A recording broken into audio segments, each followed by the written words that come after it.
पर्खिदिन्छु म life time पर्खिन्छु तिमीलाई भनेको नपर्ख भनेपछि त बुझ्नु पर्यो नि त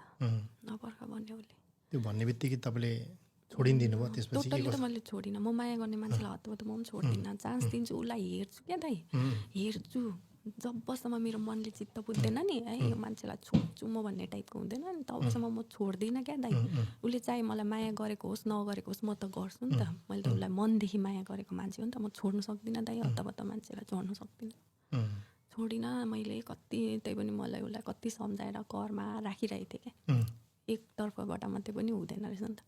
माया भनेको दुईतर्फबाटै बराबर हुनु पऱ्यो नि त तपाईँलाई त्यो मान्छेसँग हुनु छ भने तपाईँले जसरी पनि क्या दाइ जताबाट अफर लगाएर जे गरेर भए पनि तपाईँसँग आउँछ नि त त्यो मान्छे हो किन भन्नु त जसरी म यो केटीसँग गर्छु मेरो लाइफ यो केटीसँग राम्रो बित्छ भन्यो भने त्यो केटाले जसरी पनि गर्छ क्या दाइ जसरी पनि गर्छ इभन के भन्नु हल्का कास्टको पनि प्रब्लम भयो होइन त्यही भएर म आमाले मान्दैन जस्तो टाइपको